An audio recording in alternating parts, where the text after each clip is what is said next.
porque nós precisamos ouvir a Tua santa palavra. Nós já ouvimos através dos louvores, das orações, Pai, mas queremos mais do Senhor. Por isso, em nome de Jesus, que nada roube a nossa atenção agora, mas que Teu Espírito Santo fale poderosamente com cada um de nós, e mais do que conhecimento, mais do que admiração pela Tua palavra, que ela possa trazer transformação para a nossa alma, para a nossa vida, para o nosso comportamento, para a nossa vida como um todo, Pai querido.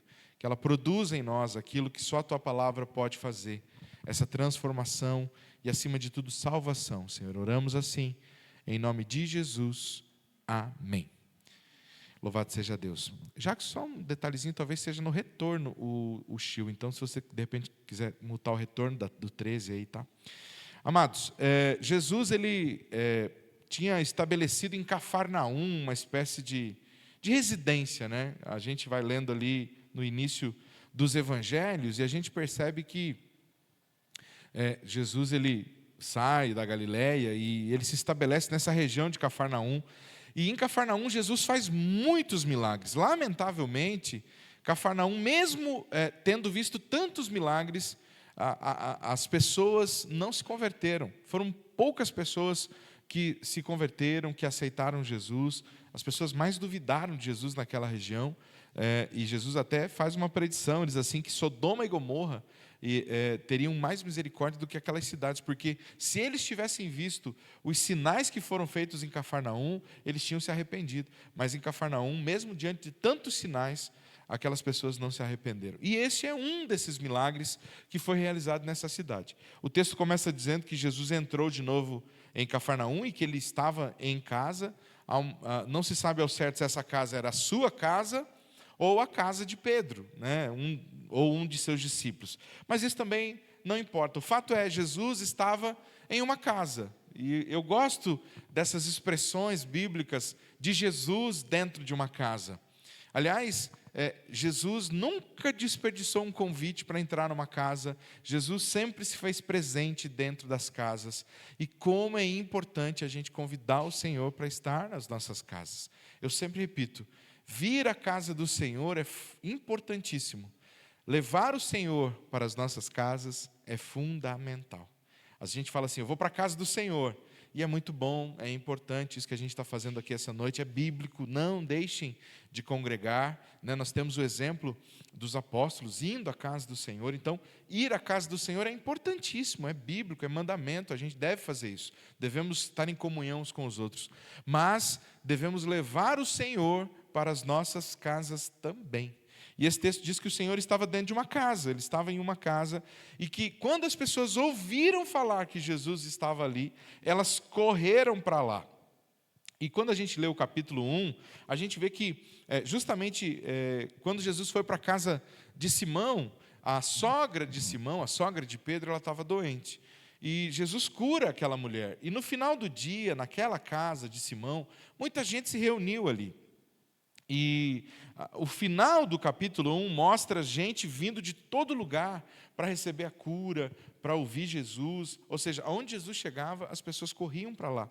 E esse texto diz que muita gente veio para ouvir Jesus, para receber a cura. Muita gente estava ali, alguns para receber cura, outros para ouvir os ensinos, outros simplesmente, talvez, por curiosidade, para ver o que estava acontecendo, aquele movimento todo que estava acontecendo naquele lugar, naquela casa. O fato é, Jesus estava dentro de uma casa e muita gente estava lá. E o que mais me chama a atenção, meu retorno sumiu já, que você não está me ouvindo. O que mais me chama a atenção é, Jesus anunciava-lhes a palavra. No capítulo 1, Jesus faz inúmeros milagres. E ele vai fazendo isso para mostrar o seu poder e para chamar a atenção realmente das pessoas sobre o poder que estava sobre ele. Lá no livro de Isaías há uma profecia sobre o Filho de Deus, que o Espírito do Senhor estaria sobre ele e que ele curaria muitas pessoas. Então ele vem e ele começa a fazer essas curas, ele começa a fazer esses milagres, né, para que as pessoas soubessem que ele tinha autoridade, que ele tinha poder de fazer isso. Só que Jesus não veio a este mundo apenas para fazer milagres, para resolver os problemas físicos das pessoas. Embora Jesus sempre teve muita misericórdia e ternura por aqueles que sofriam, o maior problema da humanidade não são as mazelas que nos acometem, os problemas físicos que nos acometem, os problemas financeiros. Isso tudo, meu irmão, é um efeito de uma causa maior. O maior problema que você e eu temos não são os nossos problemas que nós enfrentamos no dia a dia. Os problemas que nós enfrentamos no nosso dia a dia, eles são uma consequência de algo muito maior, que só o Senhor de fato pode resolver. Chama-se pecado. E o Senhor é o único que tem poder de perdoar pecados. O Senhor é o único que tem poder de purificar pecados. Então, muitas pessoas elas vinham até Jesus trazendo o seu problema. Eu tenho uma enfermidade. E elas queriam receber a cura pela sua enfermidade. Algo totalmente justo, né? Porque estavam doentes, estavam com dor, queriam receber alívio pelo seu sofrimento, queriam receber cura pelo seu problema. Só que não entendiam que a doença, em muitos casos, era apenas uma consequência de um problema maior chamado pecado. E nesse texto que nós estamos lendo, tudo indica que este homem estava doente por conta de um pecado, ou de pecados que ele tinha cometido. Nem todo pecado produz doença. No capítulo 9 de João, Jesus está passando e tem um homem cego. E aí os discípulos perguntam assim para Jesus: Senhor, quem que pecou? Ele ou os seus pais? E Jesus diz: nem ele, nem os seus pais, que essa enfermidade aí é para manifestar a glória de Deus. Ou seja, nem toda enfermidade ela é consequência de um pecado. Mas o pecado nos adoece, meu irmão. O pecado traz consequências para a nossa vida. E esse homem, ao que tudo indica, e eu já vou explicar para você o porquê que eu estou dizendo isso, ele estava doente por conta do seu pecado. A doença, a paralisia dele era por conta do pecado que estava na vida dele. E talvez ele pensava: eu vou até lá e recebo cura, né? Eu vou receber a cura física. Mas quando Jesus chega na nossa vida, Ele não quer apenas resolver aquilo que está na superfície. Talvez nós queremos apenas isso. Nós queremos que o Senhor resolva os nossos problemas de relacionamento. Nós queremos que o Senhor resolva os nossos problemas financeiros. Nós queremos que o Senhor resolva as nossas mazelas físicas. Mas deixa eu te dizer, o Senhor está muito mais interessado em tratar o pecado que há em nós. Porque foi para isso que Ele veio ao mundo, para morrer pelos nossos pecados.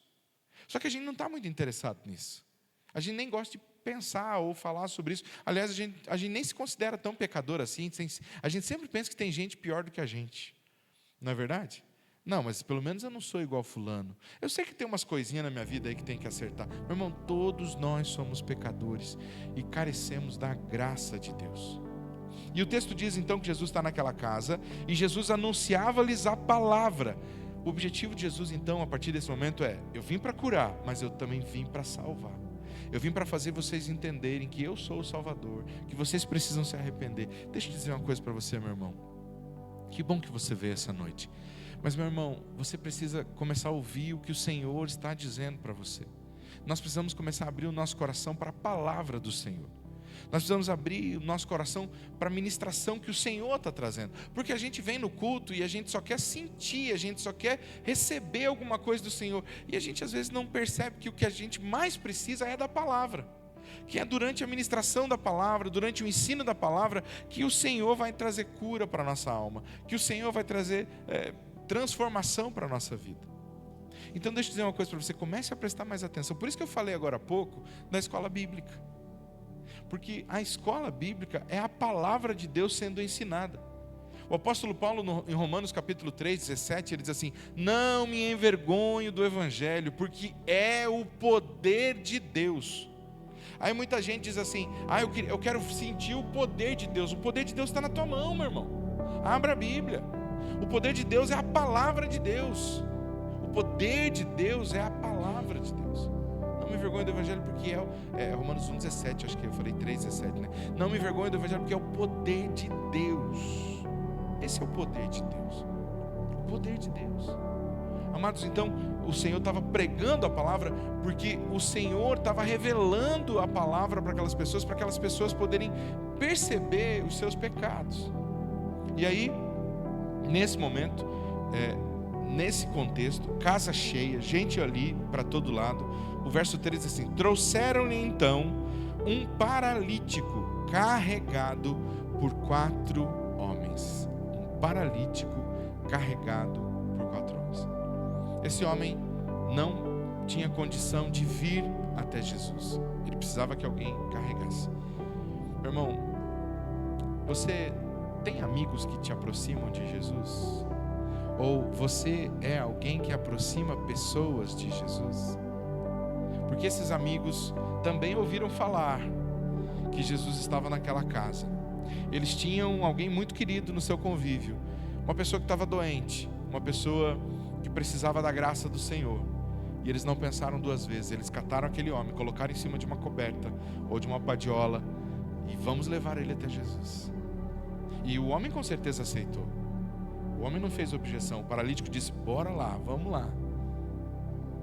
Que você e eu tenhamos amigos que creiam em Jesus e que nos levem aos pés de Jesus.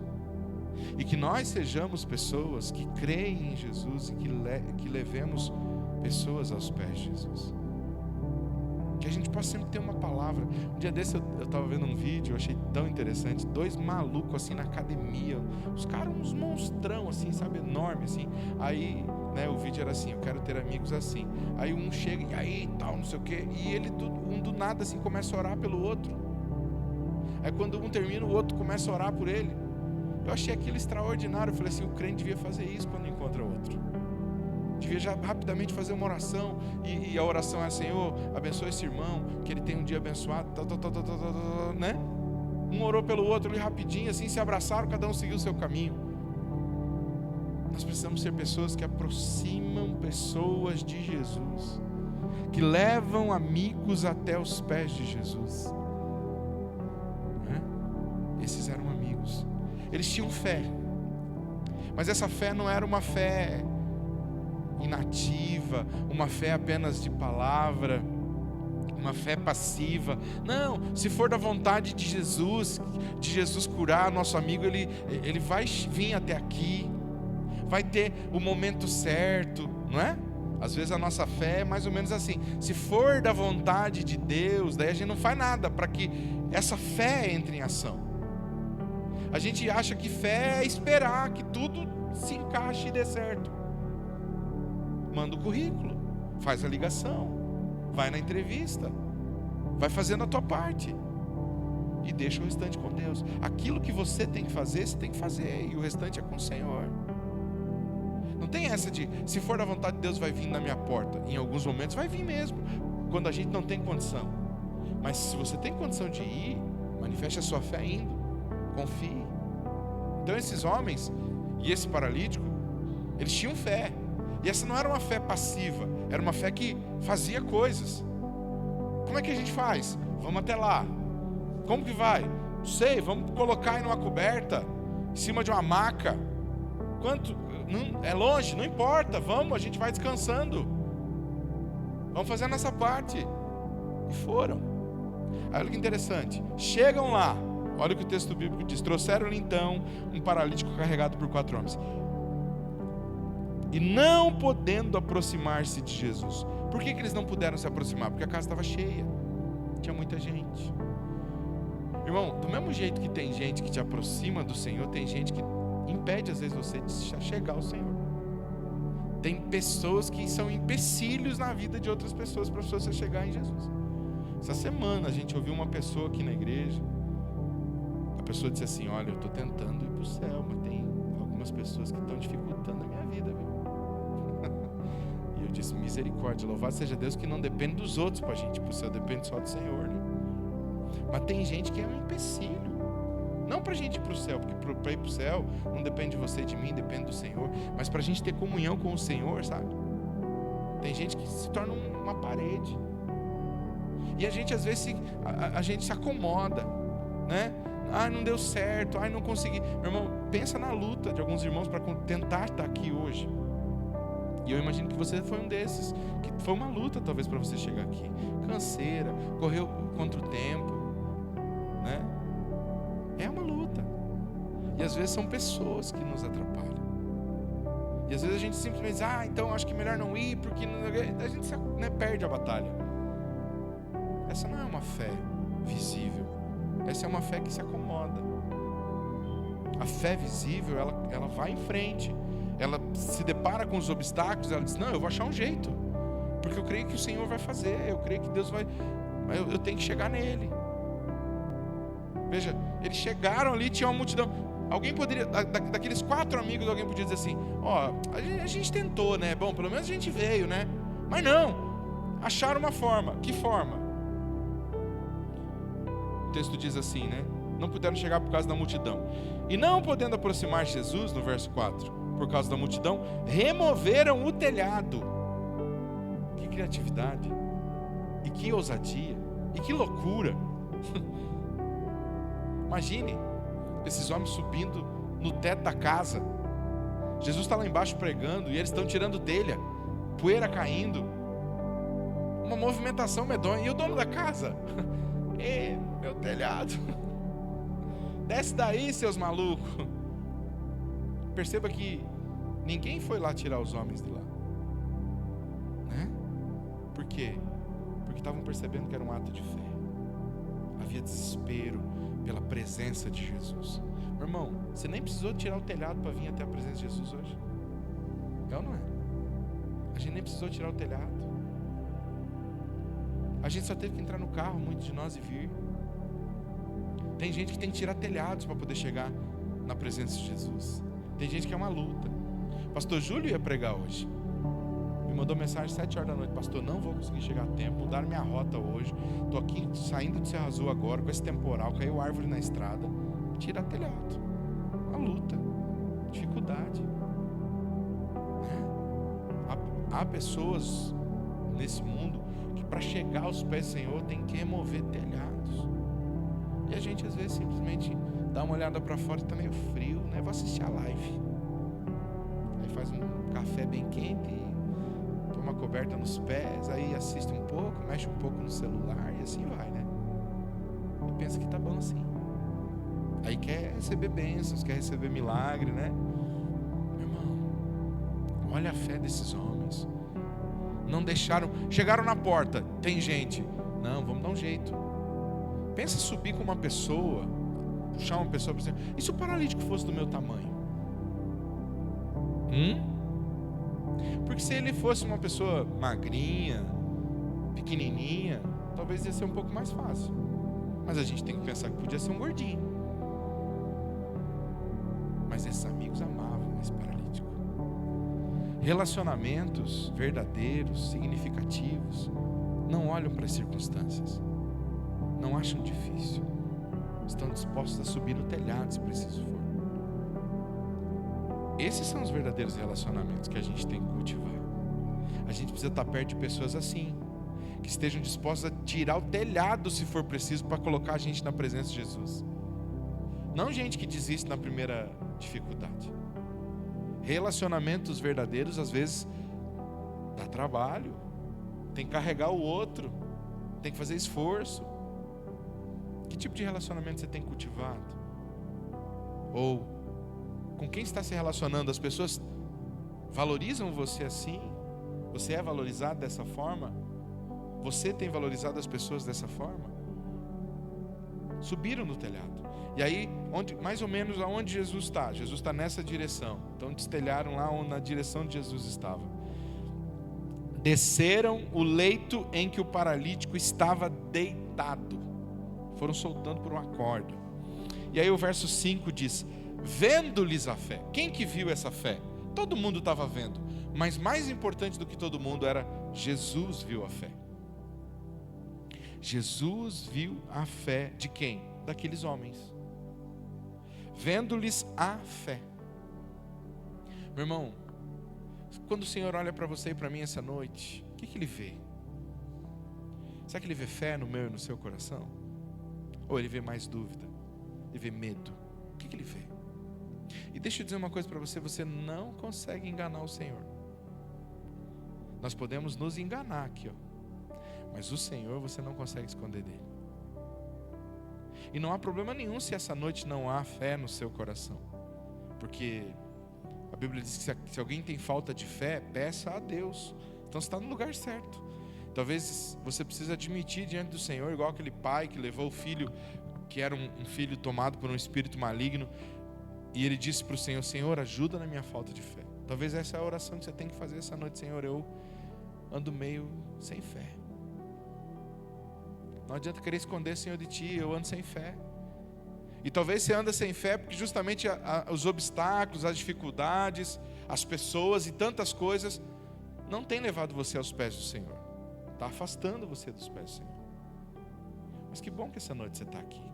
Você está tendo a oportunidade de estar aos pés do Senhor exatamente como você está. E o texto diz: vendo-lhes a fé. Uma fé que dava para ver.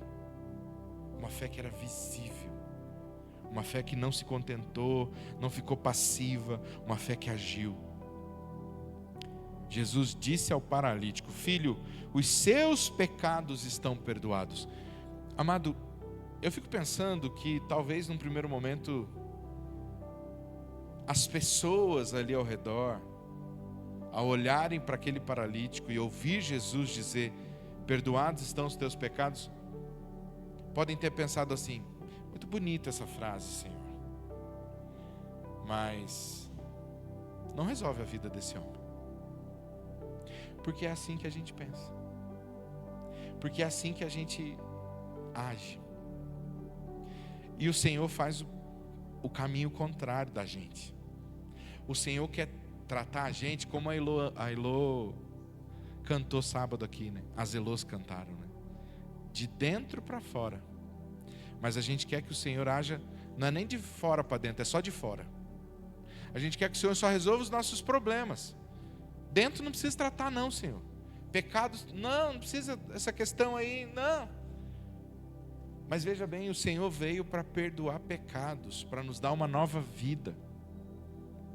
Porque você e eu precisamos entender que muito do que a gente enfrenta é uma causa, é um efeito do pecado na nossa vida. Do plantio que a gente tem feito. E Jesus falou para esse homem: perdoados estão os teus pecados, porque aquela paralisia daquele homem possivelmente estava ligada ao pecado que ele cometia, ou que ele vinha cometendo. E por isso que Jesus está tratando primeiro da causa, não do efeito. Jesus está tratando da raiz do problema. Perdoados estão os teus pecados. Mas o que é maravilhoso é a maneira com que Jesus trata. Jesus chama ele de filho. Olha que coisa maravilhosa. Ele diz para aquele homem: filho, eu sei que você é um pecador, mas você é um filho.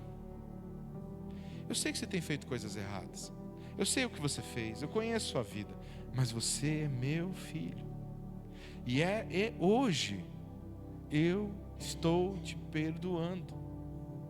Olha que coisa extraordinária. Olha que amor, que graça do Senhor.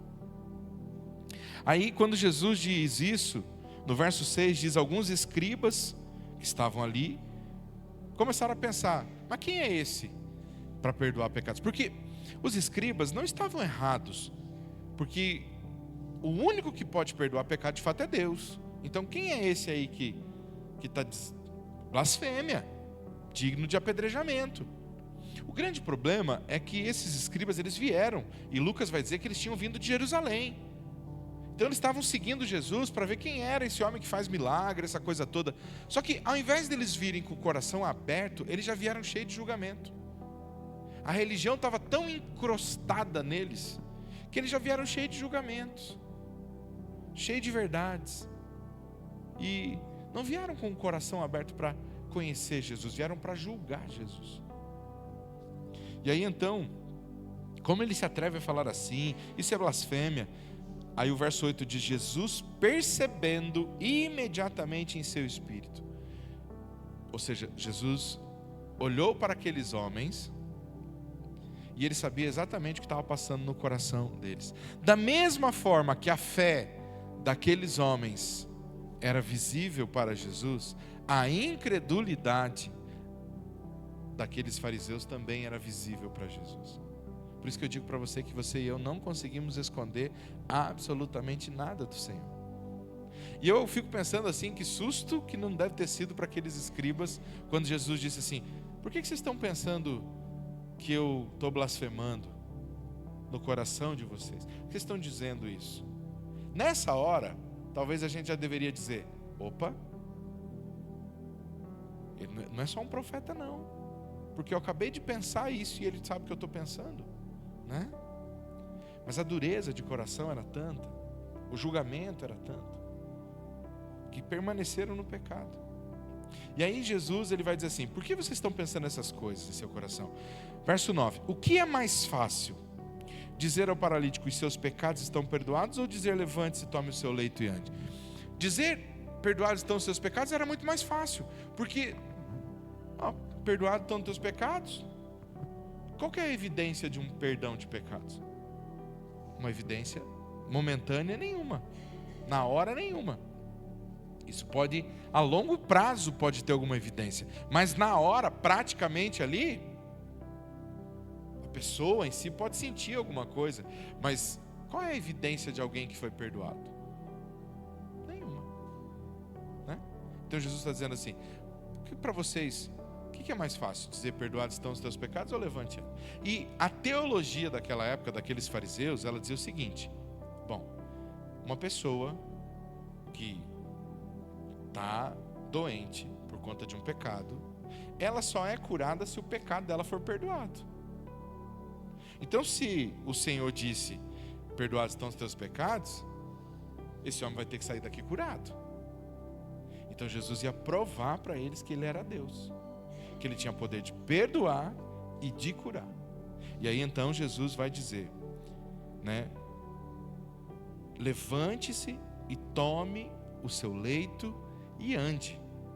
Então Jesus começou de dentro para fora, curou aquele homem, libertou ele do pecado. E agora, somente agora, ele vai libertar aquele homem da paralisia.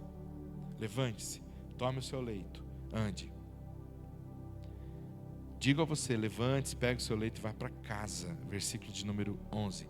Vá para casa. Que coisa linda, né? Imagine aquele homem chegando em casa andando, com o leito debaixo do braço. Se ele tinha esposa, imagine a festa. Imagine a festa para a família. Vá para casa. Meu irmão, nós precisamos ministrar a bênção do Senhor na nossa casa. É lá que a nossa fé tem que ser visível. Nossa fé às vezes a gente prega lá no trabalho, a gente prega para não sei quem, mas dentro de casa as pessoas estão vendo a nossa fé, estão vendo a transformação, estão vendo o que Jesus fez na minha e na sua vida. Esse homem agora ia voltar para casa, as pessoas iam ver que ele estava perdoado e ele estava curado. Vá para casa. O texto diz: ele se levantou no mesmo instante, pegando o seu leito, retirou-se à vista de todos, a ponto de todos se admirarem e darem glória a Deus. Quando as pessoas olham para mim e para a sua vida, o que elas veem? E elas glorificam a Deus pela minha e pela sua vida. Observe que a vida desse homem tornou-se, a cura desse homem tornou-se um motivo de louvor e glória a Deus. Você sabe que nós temos vivido um tempo em que muitas vezes as pessoas que recebem milagres do Senhor, elas vão contar o seu testemunho e elas recebem quase toda a glória, quando na verdade quem deve receber toda a glória é o Senhor. Elas enfatizam que elas tiveram fé, elas enfatizam que elas foram atrás, mas na verdade, amado, quem faz a obra é o Senhor. Então observe que as pessoas que perceberam o que estava acontecendo ali, perceberam que tudo aquilo, foi bonita a fé dos amigos? Foi bonita a fé do paralítico? Foi. Mas o mais bonito de tudo isso é a graça e a misericórdia do Senhor, que fez as pessoas darem glória a Deus. Ninguém ficou dizendo assim: nossa, que bonita a fé daqueles homens. Não, glória a Deus. Glória a Deus.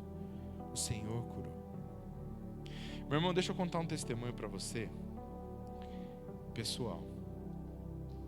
A minha mãe, ela era uma mulher muito ciumenta, já idosa. E algumas vezes eu cheguei em casa E estava lá meu pai. Meu pai me chamava num canto e dizia: Claudir, conversa com a tua mãe. Hoje ela brigou com a vizinha. Porque isso, por causa daquilo, não sei o que, não sei o que. Minha mãe era uma pessoa muito ciumenta e briguenta. Eu digo ruim, sabe? Ruim mesmo. E doente. Muito doente. Problema no coração, diabetes, colesterol, pressão alta.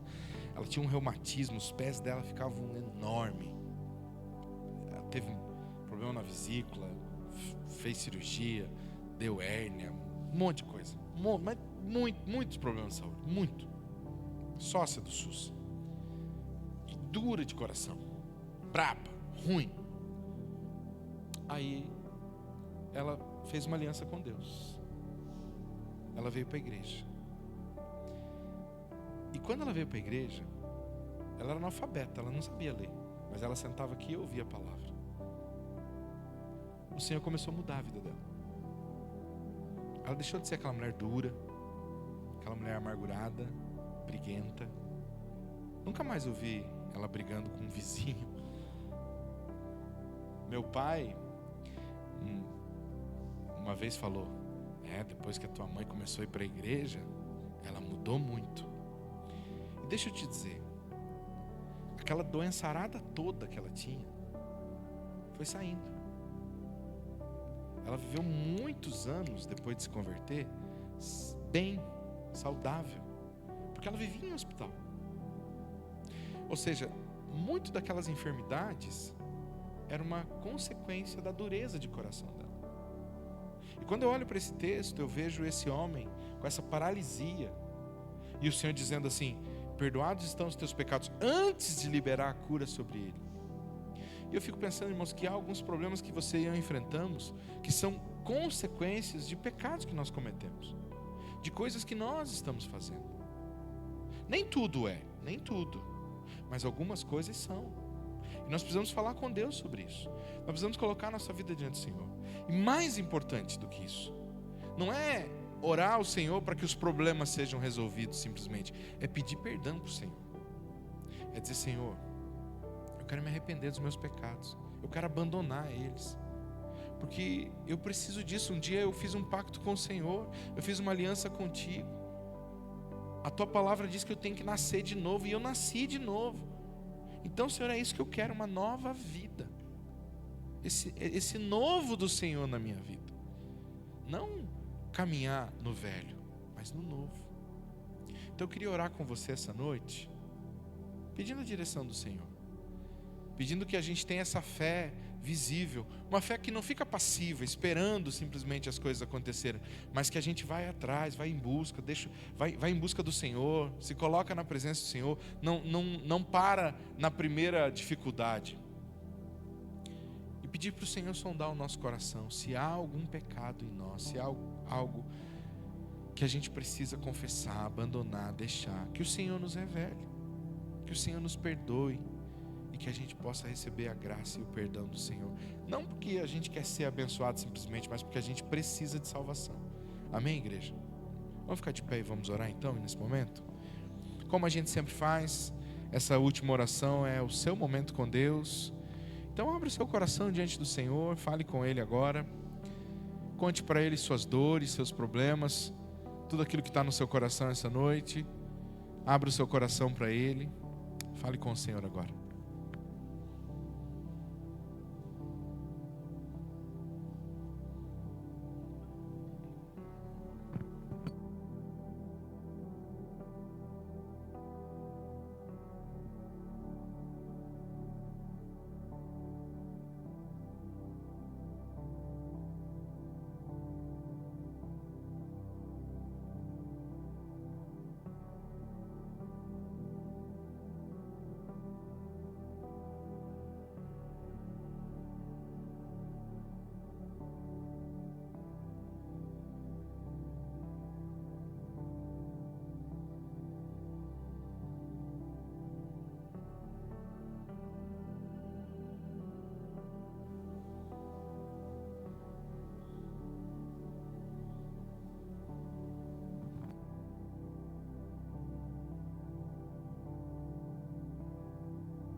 Senhor, nós queremos te agradecer pela tua palavra.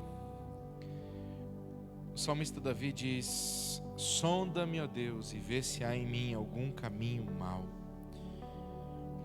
Senhor, nós queremos nessa noite fazer uma troca contigo, Senhor Deus, porque o Senhor é o único que pode fazer isso conosco, e eu sei que o Senhor quer fazer isso conosco. Nós queremos entregar ao Senhor os nossos pecados, as nossas falhas, as nossas faltas, aquelas que nós reconhecemos e sabemos que temos feito, aquelas que nós podemos dar nome, os pecados que podemos nominar, amargura, falta de perdão, dureza de coração. Oh Deus, tantos pecados, oh Deus. Nós queremos entregar tudo isso para o Senhor, e queremos receber do Senhor fé, queremos receber do Senhor perdão, queremos receber do Senhor cura, restauração, renovo. Tu és tão maravilhoso, Senhor Deus, que o Senhor nos faz esse convite. O Senhor disse: vinde a mim, faça uma troca comigo, me entrega a tua canseira, eu te dou alívio. Me entrega a sua ansiedade, eu te dou paz. Me dá todo o seu lixo e eu te dou renovo. Só o Senhor que faz isso conosco. E essa noite nós queremos fazer isso, Senhor Deus. Nós queremos entregar, nós queremos colocar os teus pés. Nós nos colocamos como aquele homem, deitado aos seus pés. Nós reconhecemos diante de ti os nossos pecados, as nossas faltas. Confessamos, ó Deus. Confessamos que não buscamos o Senhor como poderíamos, como deveríamos. Não há fé suficiente em nós para isso. Não há ânimo muitas vezes. Temos ânimo para tantas coisas, nos organizamos para tantas coisas, mas para as coisas do Senhor nós vamos levando de qualquer jeito. Pai, nós pedimos perdão por isso. Pedimos perdão por colocar o teu reino muitas vezes em segundo plano. Pedimos perdão, Senhor Deus, por não confessar e não abandonar alguns pecados. Mas essa noite nós queremos deixar aos teus pés. Pai, nós queremos ser amigos que conduzem pessoas aos teus pés. E queremos ter amigos que nos conduzem ao Senhor. Por isso, Senhor, nos dá sabedoria para que a gente possa perceber quem caminha conosco. Nos dá essa paz, essa compreensão, esse entendimento, Pai. Senhor, que a nossa casa seja um lugar cheio da Tua Palavra, como aquela casa onde o Senhor estava, e o Senhor estava ali ensinando, e estava cheio de gente ouvindo a Tua Palavra. Que a nossa casa seja um lugar cheio da Tua Palavra, Senhor. E que o Senhor esteja no controle de tudo. Pai, assim nós entregamos tudo ao Senhor. Eu oro pelos irmãos que estão acompanhando pela live, os que não conseguiram chegar essa noite ao culto, os irmãos caminhoneiros, ó Deus, motoristas, que o Senhor guarde, proteja, onde quer que haja um nesse momento dirigindo, descansando, viajando, esperando carga. Senhor, guarda, proteja, Senhor, nessas estradas. Senhor, abençoa todos os teus filhos, Senhor Deus, abençoa o restante dessa semana. Nós oramos pelos empresários dessa igreja, dessa cidade, que o Senhor abra portas de bons negócios, que o Senhor faça prosperar todos os teus filhos, Senhor Deus. Entregamos tudo aos teus cuidados. Cada família, Senhor Deus, nós deixamos tudo aos teus pés. Abençoa os relacionamentos entre pais e filhos, entre maridos e esposas. Em nome de Jesus, Pai. Entregamos tudo aos teus cuidados. Oramos pelos enfermos, Pai. Que o Senhor derrame cura, restauração, perdão, no nome de Jesus, Pai. Nós te louvamos e te bendizemos por isso, e pedimos que a tua graça, que o teu grande e infinito amor e que a doce consolação do Espírito seja com cada um de nós, hoje e sempre, no nome de Jesus. Amém. Dê um abraço em quem está do seu lado, deseje uma boa semana e que Deus te abençoe.